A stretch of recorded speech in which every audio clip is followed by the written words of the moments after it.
Item hash, SCP-1918. Object class, Euclid. Special Containment Procedures.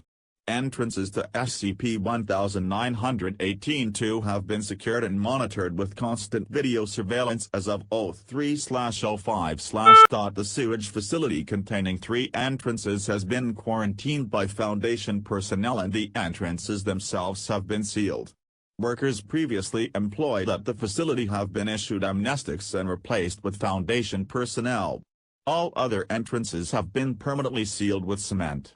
SCP-1918-2 is visible via seismic imaging, though the location may not be physically breached as per agreed-upon Foundation escalation prevention protocols.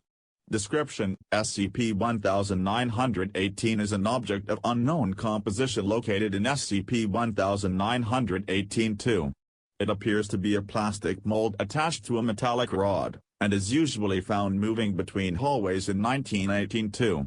SCP-1918 moves on its own volition, although it does not appear to separate from the ground at any time. The object leans in the direction it travels in, and moves at a set speed of 5 km per hour. The object applies moderate force to the surfaces it moves across, leaving a faint trail. SCP-1918 at times communicates using these carvings. SCP-1918-2 is the designation for the area containing SCP-1918. The area is located in a cavity 20 meters beneath Maine. SCP-1918-2 is similar in appearance to electrical substations located in the region. There are 18 identical rooms in SCP-1918-2, or 9 compound rooms. Rooms are differentiated between a 1-room and a 2-room by crude carvings on the floors outside of the individual rooms. SCP-1918-2 is symmetrical, with 0.50-meter wide paths circling each compound room. The only deviations to this construction are the location of entrances on the sides of each individual room, which vary randomly while the facility is active. A visual representation of SCP-1918-2 is available as image no hash, 1918-B. Access to SCP-1918-2 is non-euclidean. Entrances to this location tend to be kilometers apart from one another. There are currently 9 known entrances, including 5 sewage grates, 3 utility shafts located in a sewage facility, and 1 toilet. Exit from the facility is not believed to be possible, although evidence and testing log 1918.14 suggests this possibility. Hallways in this facility are completely devoid of light. Any light produced is absorbed via an unknown mechanism. Due to this, exploration must be performed via memorization of the facility interior and touch. Sound behaves abnormally within SCP-1918-2 while an event is active. An audible echo can be heard 5 seconds after a sound, inaudible, is actually produced. The floors of rooms in SCP-1918-2 contain residues which are believed to originate from bodily fluids of individuals trapped in the area.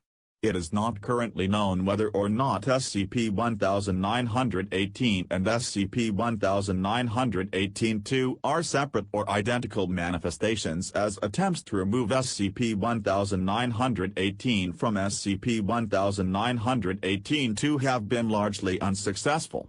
When a human or canine subject enters the central room, it will become illuminated, and SCP-1918-2 will manifest. SCP-1918 will enter the room and move across the floor, leaving in its trail a message either reading Tic Tac Toe or Memoree, maintaining a consistent speed and leaving immediately after the message has been inscribed. If the subject attempts to exit the room before this, the room will return to its dormant state, with the subject and any of its possessions disappearing immediately. Tic Tac Toe. The object moves to each one room, leaving behind X markings on the floors if the room is not already marked with an O in a manner similar to a game of tic-tac-toe. How a subject is meant to accomplish making a mark or understand this process is unknown, as no aids are given. Memoree, upon exiting the room the subject is rendered unconscious by blunt force, presumably from SCP-1918. The subject regains consciousness in a random section of the facility. Success is marked by finding a one-room identical to the central room. This event seems to possess a time limit, as the subject is pursued by SCP-1918 throughout the halls of the facility. The subject wins by marking the correct room with an O. Entering a two-room causes SCP-1918-2 to enter a dormant state, and what is assumed to be the death of the subject participating. If the subject is successful, SCP-1918 will present itself in the room that the subject is currently in. SCP-1918 will then inscribe new game on the floor and repeat the process with a new event. If the subject is unsuccessful, SCP-1918-2 will simply revert to its dormant state with the subject participating in the previous event disappearing. History: SCP-1918-2 came to the attention of the Foundation after the disappearance of 4 utility workers in Comba Small Town, Pulp. 226, in Maine.